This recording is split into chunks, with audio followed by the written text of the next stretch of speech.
So how can an aspiring screenwriter, someone who wants to get into screenwriting, how can they begin their journey? Thank you for that question. Hey guys, so if you've been wondering how to get into screenwriting as a Nigerian in Nigeria, then you're in luck. I took the time to bring one of the best, scratch that, actually the best screenwriter in Nigeria, and she's right here with me. And guys, we are going to be discussing, right? We have a lot to talk about, right? It's just a conversation. And if you're watching this and you've always thought about, oh, maybe how can I get into screenwriting or anything related, then you're going to learn a lot from her. So ladies and gentlemen, say hi to the best screenwriter in Nigeria, Nengi. Hello, Nengi. How Hi, are you Joy. doing today? Fine. Okay. A little nervous, but you're chill, so I'll just calm down. Okay, of course. It's a chilled conversation, Yeah. right? All right. So, someone is watching this right now and wondering, what do screenwriters do? Like, what exactly? When you hear screenwriter, what does a screenwriter do? Can you help clarify that so that we Thankfully, I can help clarify that. Okay, thank you. Because that's what I do. Yeah, sure. So screenwriting is a type of writing that is done for screen. I know. It's a no-brainer, but really, it's a kind of writing that's done specifically for screen. Okay. And by screen, we mean, any mobile device that you can actually watch a story on or enjoy a story unfolding on. Okay. So I'm talking for films, I'm talking for TV shows, I'm talking for ads, I'm talking for video games, so screenwriters write those, those stories that you all sit and enjoy on a Friday night with your friends or go to movies to see so that's basically what screenwriters do. Well, just to clarify, right? Is there a relationship between screenwriting and script writing? Is there Okay, so the process of screenwriting is sometimes referred to as scripting.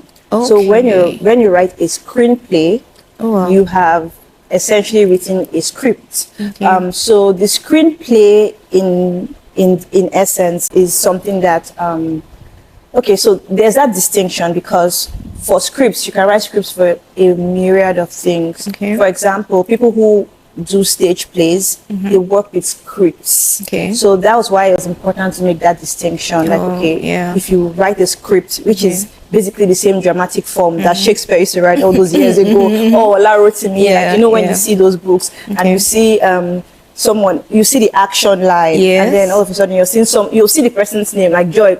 Exactly. So that is sort of like a script format. It's the basic drama format, that we're used to, and that in itself is a script. However, when you have to write for screen, there has to be that distinction. Screenplay. So that's basically what it is. I feel like I just learned. I've always had something different in mind, so this just cleared me. And did screenwriting choose you, or did you choose screenwriting? You know how sometimes you don't want something and then you are just ushered into it, right? So which one was it for you? And also, when you're done with that, let us know how you broke into the screenwriting industry. How did it happen? I would say we chose each other. Oh, okay. We're in love. A match that was meant to be. I'm telling you, because you asked how I got screenwriting. Yes. I feel like I'm just going to answer that as one. Yeah, that's fine. So ever since I was little, I'd been writing prose. I'd even dabbled in poetry. Even different forms of writing. But then there's something I knew that I loved was films. I grew up watching a whole lot of films with my siblings. That's something we bonded over. My older ones would just buy, those days when you used to go and rent CDs. So they will rent lots of CDs, come back home, watch together, and even buy. So the first, when DVDs came out, that first period where people started actually buying stuff and we stopped renting. So my older brother, he would just buy lots and lots and lots of Hollywood films and TV shows, especially Friends. He had the entire Friends season, the full one, full collection, 10 seasons. And so that introduced me to the world of films, the world of TV actually. So I loved films. I loved TV growing up. Like even till now, it's an obsession for me. Oh, okay. So yeah. So but then writing was something that I was really good at. Okay. So it wasn't until 2016 that I actually realized that I could put these two things together. Oh. So that's why I said it's both, because while I feel like I was already being led, like there was a lead into this point, because these are two of the things I love the most in my life: movie and writing. Yeah. I didn't know that it could. You know how as a child, like you have ideas of the kind of profession that you would like to go into, but if you've never heard of something, it's never going to come to you. Yeah. So the moment when I heard about it, when I realized that there were people who actually wrote the things that I watched, that I loved so much, and I'm like, nah, that's where I need to be. That's where I need to be. So that's exactly how I stumbled into screenwriting. And thanks to my older sister Priya, actually, everything I am, I owe to my older ones. That's the perk of being like a last girl. Because I'm the seventh of like 8 children. Oh wow. Exactly. Okay. So Priya stumbled into filmmaking. She used to do like stage plays and stuff. But she stumbled into filmmaking, and because of her, I learned about screenwriting. And then I was like, okay, this is something I really want to pursue. So that was 2016. I hadn't even gotten into the university at that point. In 2017, I took my first screenwriting course from Africa International Film Festival. I was not great at it. I was horrible at it. I can understand that. Yeah, but I was just starting out, and it was good. It really opened my eyes to the world of screenwriting. The person who taught me was Victor Sanchez. Right now, he's like the head of storytelling at like Showmax. Oh, wow. Right? Yeah. Very nice. It was interesting. I was just learning about the world, and then that's in 2017. I got into school, and all through my stay in school, I was writing. I was doing screenwriting, so it helped me really practice and really hone my skills, even though I wasn't. Just to help me practice. Then I went back for a screenwriting course proper, and that was the moment that I actually got into screenwriting, because in my class there, I'm out of like 50 plus screenwriters that applied. They asked my teacher to pick 5 people who they were going to give employment, and like, I was one of those 5 students he picked. And so that's how my journey actually started. Oh wow. Speaking of that, right, how can an aspiring screenwriter, someone who wants to get into the world of screenwriting, how can they begin their journey? Thank you for that question. Okay, so this is an interesting question, because this year I am working with 9, right? Yeah, they're 9. I'm working with 9 aspiring screenwriters. Wow. Yeah. Okay.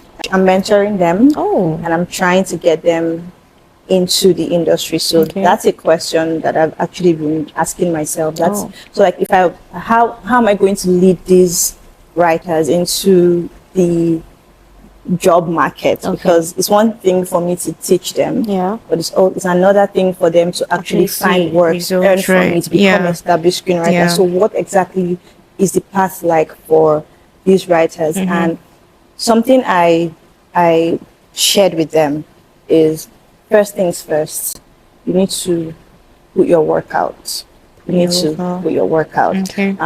So when I first started, I didn't know this. So that's something I tell my mentees right now. So whatever screenplay you're working on right now, the goal is not to hoard it. The goal is to either try to sell it or try to make it. Because quite honestly, if people don't see your work, they're not going to know what you do. Like up until like 3 years ago, and I had been writing for about 7 years by then. People were still asking, oh, like, what have you done? Can I see it?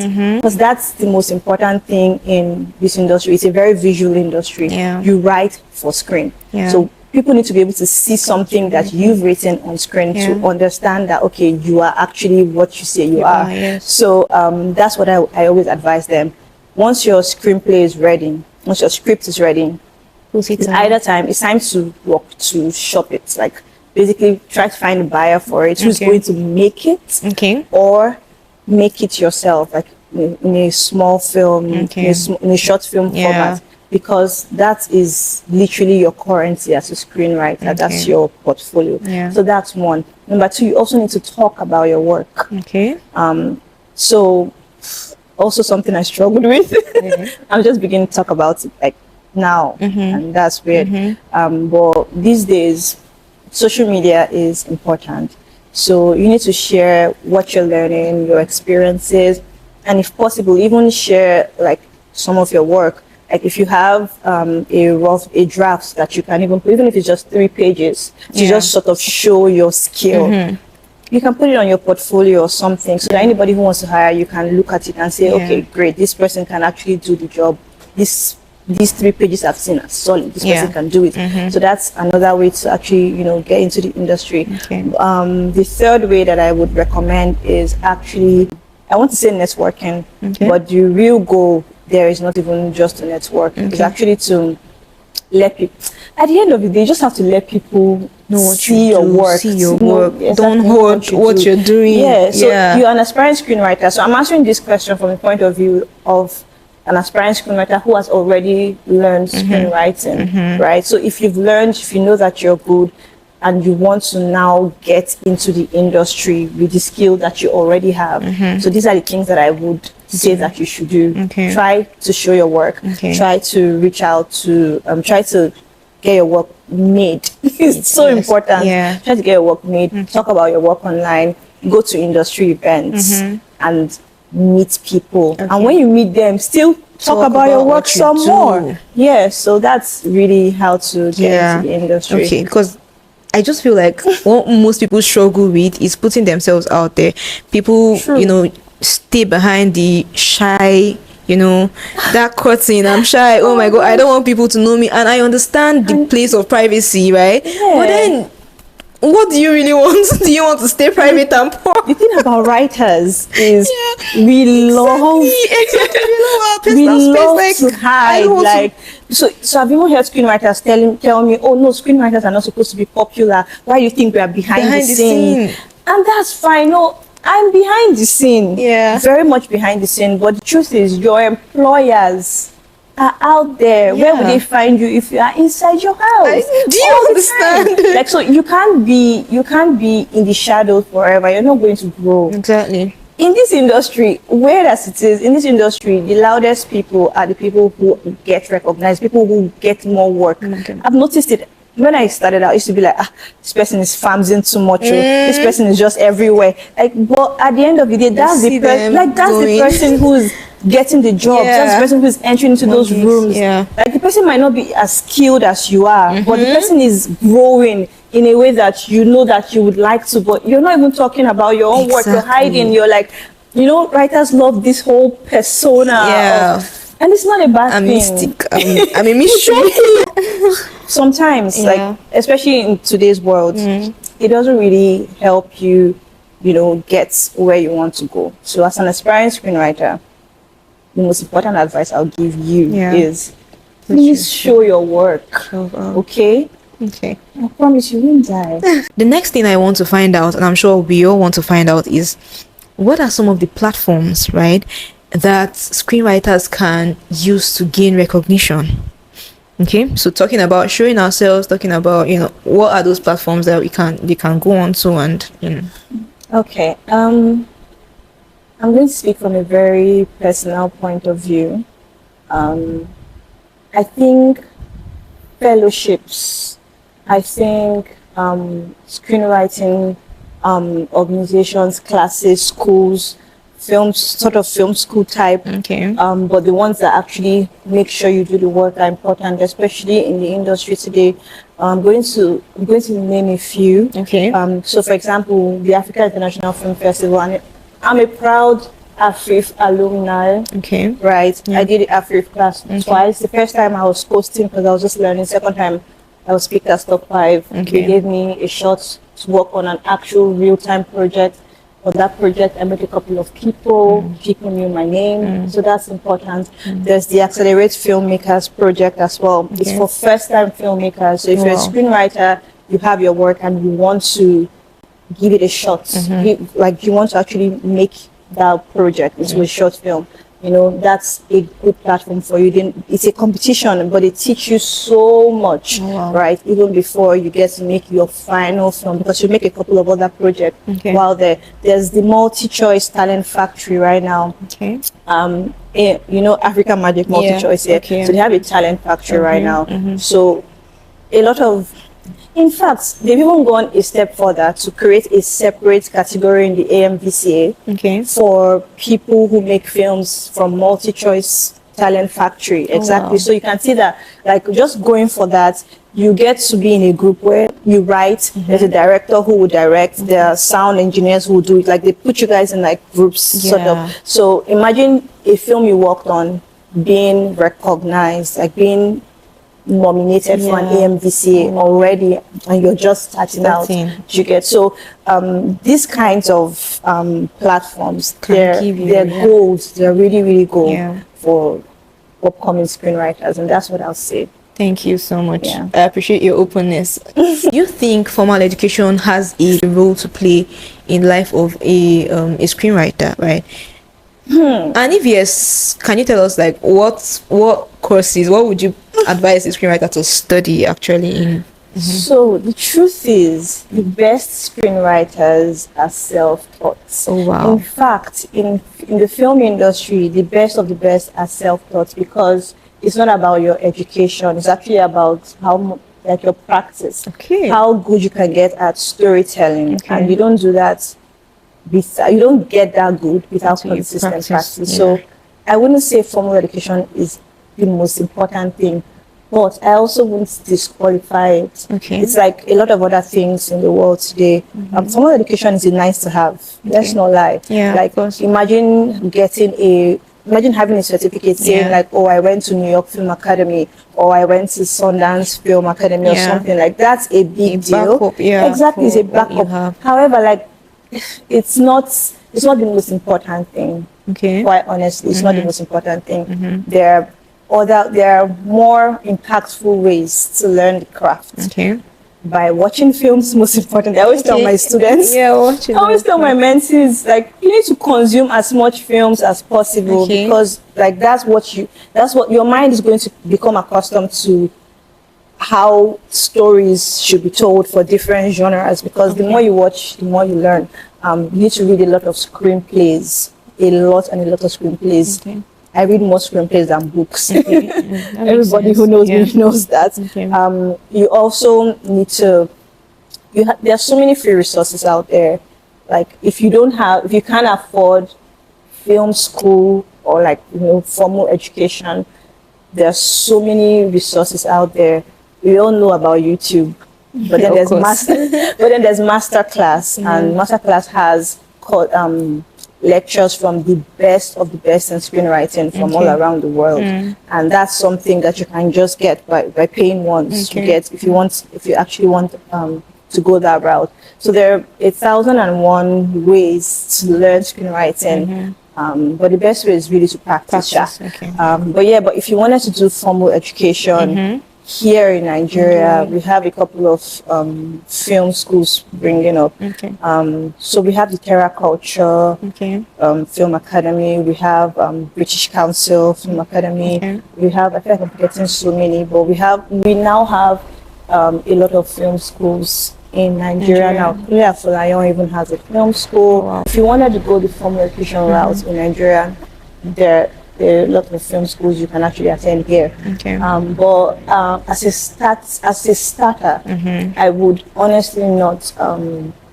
I wouldn't advise film school to be your first introduction to learning screenwriting. I would actually advise that you self-learn for a while, and then go there to advance your knowledge.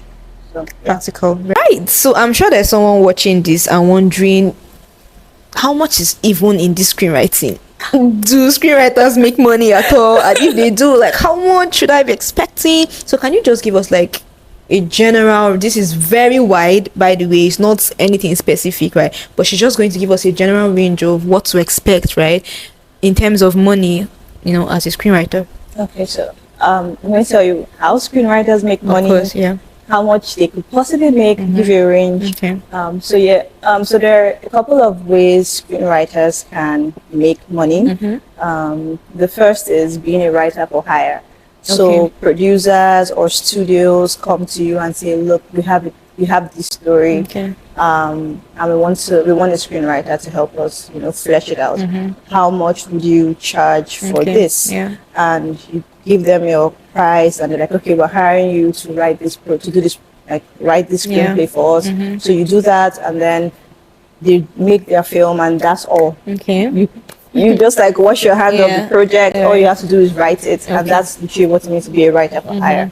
But then there's the second set of people. Okay, still under the writer for hire. Sometimes they can approach you and ask, do you have a story? And then you pitch a couple of your stories to them, and then they pick one and, ask you to write it for them. When it's in situations like that, you can then charge more, because now you're charging for both the story and the actual screenwriting. But that's still under the first writer for hire category.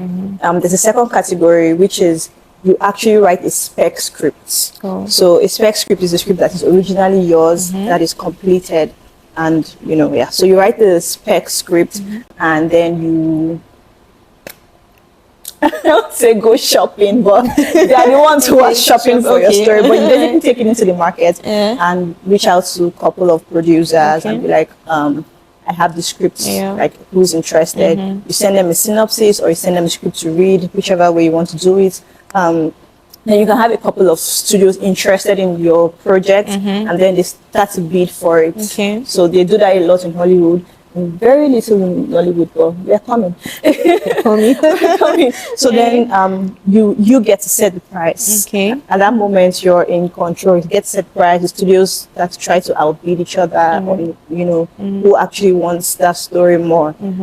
So when it comes to a situation like that, you can definitely make a lot more than if you're just a writer for hire. There are the third set of people, which is something that's becoming more rampant in today's world, where rather than charging everything for the screenplay upfront, you sort of say, okay, fine, I would write it for less than I usually do, because I'm looking forward to a percentage of the final product. So people now do that. Like, you have a contract on check, everything, give me 2% of the total revenue, but I write it for free, or I'll write it for this amount, and then I'll still get that. So that's also another way.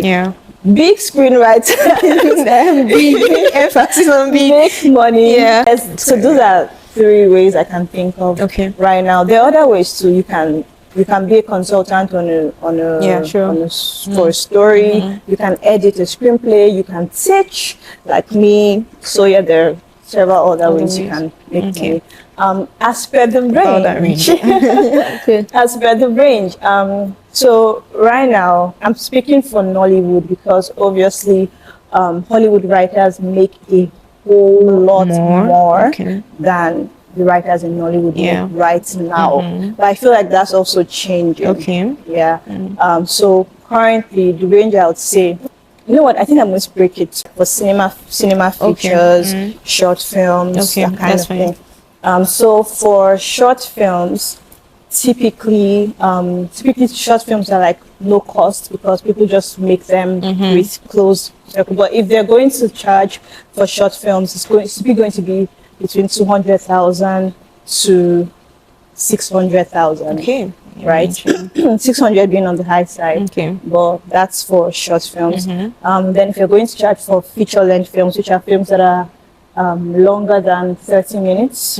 So from 40 minutes upwards, it could be 3 hours. So if you're going to charge for a project like that, at least at this moment, if it's a cinema feature, it's going to be like between 500k to somewhere like 5M, right? That's the range for a cinema feature. But then we have TV features, which can also include the YouTube films that we watch these days. The films you see on Iroko TV, the films you see on African Magic, those are TV films. So those TV films, they cost typically between 250k to maybe 400k as well. So that's the range for those ones. What am I missing? TV shows.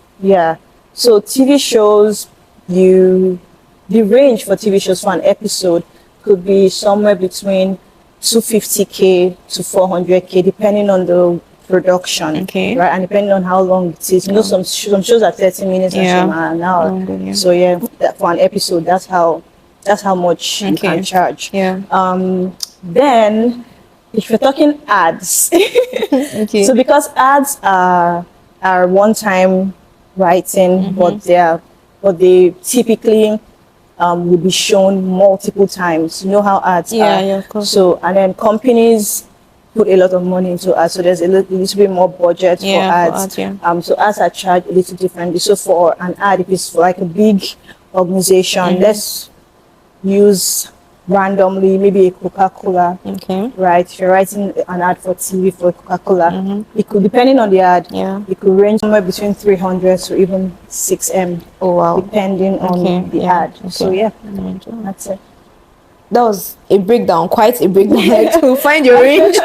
So yeah, there's actually money in screenwriting. Yeah, apparently. Yeah. Are you sure? I don't want to. I just want to. So the thing is, the trick is, how many of these projects can you work on? Like, I know, right? So even if you're being paid 1.5 million for a project, the project might take you 3 months. Yeah, before you can get take the next on another one. Yeah. Like, so it's still. Wow. One of the things that Nengi has mentioned continuously in this conversation is the importance of networking, meeting with people. Okay, so I would like you to buttress on that point, right? How important is networking, okay, in screenwriting, and also how do you get to meet with these business insiders, these guys that could actually be a ladder for your next level? How do you get to meet with them? Okay. I'm a product of networking myself. Okay. Like my entire career, I owe it to networking. Okay. So this is an area I'm actually very passionate about. 2022. I just finished from the university, fresh out of school, and I knew I wanted to do screenwriting professionally. Okay. All the while I was in school, I was working, but I was mostly writing as a screenwriting assistant for people or as a ghostwriter for people. So I wasn't really getting the credit. I was getting paid, and I was able to help myself in school. But when I finished in 2022, I knew that I wanted to actually go into this, do this thing professionally. So I reached out to someone, just a friend of my sister, and I told her, I finished school. I want work. I told her I can do anything as long as it's related to film. I will, like, if you want me to be an assistant on set, I just really wanted to be in that space. It didn't matter if I was writing or not. And my first job when I came to Lagos wasn't a writing job at all. So she was like, okay, she knows someone who's actually hiring for a project. Person is looking for a cast chaperone. So I was supposed to take care of the cast. So it was a Nat Geo project, a Nat Geo Wild project, but it was for kids. Called Team Sayari. You can check it out. Team Sayari, and it was basically children learning about the world, about global warming, about the jungle, stuff. That's what the project was about. And someone was looking for a chaperone for the children. And I wanted to write, but I did not say, I just thought I wanted to be in the space. So I was like, I can do it. I've never done that in my life. Apart from taking care of my little nephew, like I don't even know if I'm good with kids like that. So I'm like, I can do it. And she's like, okay, fine. I'll send her number. I'll send your number to her. So she reaches out to me. Her name is Nora Awolowo. The same Nora Awolowo, So she reached out to me. I was like, okay, Uyi gave me your number. Are you sure you can do this? I'm like, yeah, sure, I can do it. I didn't know, but I was just confident that I'll do it and I'll do it well. So I went on that project. It lasted for about 6 months. I moved to Lagos immediately. Like, I didn't even attend my convocation. That's how bad it was. I just carried my bag and came straight to Lagos for that project. So it lasted for about 6 months, and I worked my butt off, right? I started out being a cast chaperone, but by the time the project was winding down, I became the person who was writing out questions that we had. So I would write out questions, send to Nora. She'll send to the Najo people in South Africa. They will approve. Then I'll be the one to ask the children the questions. You know, apart from like taking care of them, giving them their food, making sure they don't work too long, all of those things. I started doing a lot more production stuff, right? So I would help the producer buy stuff if she has another project, just help her do some running around. I was very impactful. As I even at some point used to help the cameramen hold lights, hold their cameras if their hands are too busy. Like I was so helpful on the set. And by the end of that project, the producer was like, Nengi, what do you actually do? I'm like, oh, I actually write. So she's like, are you serious? I'm like, yeah. She's like, I even know a guy that's looking for a writer now. Do you think you can write for TV shows? I'm like, I can write for anything. That's why. And then that's literally how I started writing TV shows, like reality TV shows. So she linked me to a guy at Sound City, like literally just like that. I was not writing on that. She hadn't even seen anything I'd written before. But she's like, if this person can be this effective like this, then she just showed that I would be able to do well in what I was actually supposed to be doing. So she recommended me for a Sound City project, and I wrote Aria Omoluabi. It's a talent show. So I wrote that, and from that project, the director on that project was like, I really enjoy working with you. I'm like, yeah. He's like, yeah. So he takes me, introduces me to his boss who owns the studio, like where we shot. And the boss was like, okay, come in for an interview. I'm telling you to tell you how networking has literally taken me through my entire career. So I meet the boss, and the boss is like, oh, it's nice to meet you. I hear you were very, very helpful on set. I hear you were this, you're creative, you're this, you wrote on point, the story, everything. I was like, oh, thank you. So, so he's like, we're working on a project right now. I would like you to do research for us. So like that's literally what I started out as a researcher for a project. It was a Channels TV original reality TV show. Just researcher. So I did research for about 4 months on that project, and then by the time the project itself was starting, so they had already gotten a writer before they met me. So I didn't even write. But he was like, you've really built the show up to this point. So what else can you do on this project since they already had a writer? I'm like, I don't know. So he's like, okay. He gives me associate producing. Like, can you produce? Can you handle this part of the production? I'm like, yeah. So first season, I handled it to the point where the EP of the show, that's like the executive producer of the show, at the end of the season, like season finale, when she was giving her speech, she was like, oh, thank you, Nengi. Like she called my name. So that's how effective I was on that show, right? And then by the second season, they had basically, I don't know if I'll call it a promotion, but yeah, I'd started doing content directing. So I was working with the writer, and like the script, I would just help execute it. This is just one example of how I've gone from one network to the other. Someone I also met on this Channels project has called me and is like, oh, let's write something together. Like so many, because that's how important networking is. It cannot be overemphasized, really, because the industry we work in is people who have worked with the same crew for 20 years because they trust them, because they are in sync with them. So for you to be able to get into that loop, you need to actually show them that you can do it. You need to put yourself out there. Now, to places where you can actually network. Number one is on set. Like my story. It started out from me doing my best on any project that I find myself in. If you find yourself on set, be helpful. Even if you're a writer, you're just there to supervise the script. What else can you help do? How effective can you be at supervising the script? You can't be there and things are going upside down and you're just sitting because it's not my job. So that's also important on set. That's one. 2, you need to attend industry events.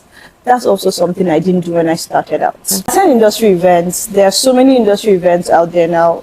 Number one, festivals. Film festivals are the thing, right? Even if you've never done any project in your life, attend film festivals. Not only will they broaden your scope of of film, Yeah. they'll also help you meet people. Yeah. You meet, like, that's the easiest way to walk up to your idol and have a conversation. Like, it is that open. Yeah. It's a festival. Everybody would be there. Yeah. An example is Afrif. I'll always talk about Afrif because I'm an alumni. An example is Afrif, but then there are more film festivals, that are popping out. There's the S16 festival, right? There are other film festivals around Nigeria and even Africa if you want to go a little wider. So when you get to those festivals, it's not that you just watch films and leave. So the way a festival is structured, when when a film is shown, the directors and the crew of the project will be in front. You can ask them questions. Like, that's a good opportunity to raise up your hand, ask intelligent questions. I've gone to a film festival, and from the conversation that I had, like, while I was watching a film, like, I was having like it wasn't a hostile back and forth, but I was having that kind of back and forth with the director of the film. And when I stepped out, somebody reached out to me and be like, "What do you do?" Of course. I'm like, "I'm a screenwriter." He's like, "Can I have your number?" And that's literally how he hired me for a project. So that's a good way to put yourself out there. Show people that you know your stuff. Show people that you're intelligent. You're looking out for the right things. And then, even if you don't do that, if you see someone you've always admired, reach out to the person, say hello, say, "I love your project. I loved your last project. You made this film, and this film made me want to chase screenwriting." Like, you can even shoot your shots directly and say, "Do you take on mentors?" I mean, I've done that before. It didn't quite work out, but I did it. Do you take on mentors? Mentees. Do you take on mentees? Thank you. Do you take on mentees? Do you teach? Do you, can I assist you? How can I assist you? So that's another way to break into to break into the industry. Not just film festivals. You can attend premieres. Some film premieres are open to the public, so you can attend those. You also meet people. And when I say network, I don't mean network only go and meet your idols or people you look up to. You should also be meeting your peers, people who you can find creative partnerships in. If you're a writer, you can go there, meet a young director who wants to make something. You write something for the person shoots it, and there you have a film you can show to people and say, "I wrote this." You get, so that's what I would say. So, you guys, I can't even lie, the the kind of value that I have received from this conversation, like, it's very deep, and I'm so excited that I brought her here. I'm so happy, right? So, to wrap this up, we are wrapping up, right? I mean, we have to wrap up. If you want more, you're going to have to pay for it, right? Right. Okay, so to wrap this up, Nengi, what is something that you would do differently if you were starting now with all the knowledge you have right now? I know you've talked about some, but just briefly, just point out what's something that you would do differently if you were starting now. And again, just give a little advice to someone who is watching and just wants to get into screenwriting. What's one piece of advice you can give that person? Okay. So I'll start with one thing I'll do differently. So I think I talked about it already, but I'm going to now hit the nail on the head. I would not wait for opportunities to find me. I would actually make my own opportunities. Wow. And I'm saying that because, like I said, we live in a very visual world. For all those years where people have been asking me, "So what have you done?" That used to be my worst. That question was my up. Once you tell someone you're a screenwriter, the first thing they want to say, "Okay, where can I watch something you've done? Where can I?" And for so long, I was waiting for the opportunity to come to me when I should have been writing my stuff and making short films and learning on the job and learning on the craft. Funny enough, even though some of my projects are out there today, that's an advice I'm still taking. I'm no longer waiting for people to find me with projects. I actually want to make my own stuff. And that's actually how all the greats did it. So yeah, that's something I would definitely Okay. have done differently. Okay. Yeah. Now Then that piece of advice. then Yeah. if you're an aspiring screenwriter, let me look at you Look directly. at them. I Yes, bought. yes, please. If you're an aspiring screenwriter, my the greatest advice I feel like I can give you is to tell authentic stories. Um, Somehow, um, these days anybody can be a writer, anybody can be a screenwriter. Like I told you before, there are lots of resources online. People can learn and write. But the truth is, the stories that truly distinguish good writers from great writers are the stories that are authentically yours, are the stories that nobody else but you can actually tell. So my greatest advice to you is to find those stories Okay. and tell them. Nengi, is there any project you're currently working on? Is that something we should be? I'm sure people are looking forward to. What should we? How can we check you out more? So is that something you're working on currently that we should look forward to? Right? So because film never dies, Yeah. I'm going to point you to. I'm going to basically tell you where you can find some of my stuff. Okay. You can check out Once Upon a Honeymoon on Prime Video US. We need all the views we can get. Currently, a show I wrote is on Showmax under The Influence. But most importantly, our film is coming to the cinemas April 18th. Okay. Guys, you need to watch Make Nation. Get ready to get your tickets. Okay. April 18th. It's Okay. the family film of the year. Oh, wow. You don't want to miss it. Make mission. Yeah, Make Nation. Okay. Okay. Yeah. Oh, wow. 18th of April. You Yep. guys know. You just know that you don't want to miss that, right? All cinemas in You just know. Nigeria. We'll be showing. Okay. Yeah. Brilliant. All right. It's been a very enlightening session. It was very good. Thank you so much, Nengi, for you literally poured out your heart here, right? And we can see your passion. It's very clean. It's very clear, right? So thank you so much for doing this. Thank you for coming on here and sharing your You're ideas with us. So yes, guys, thank you so much for staying till the end of this video. I hope that if you got to this point, that you enjoyed, you learned something, and you also subscribed to my channel. Thank you, and I'll see you in my next video. Bye.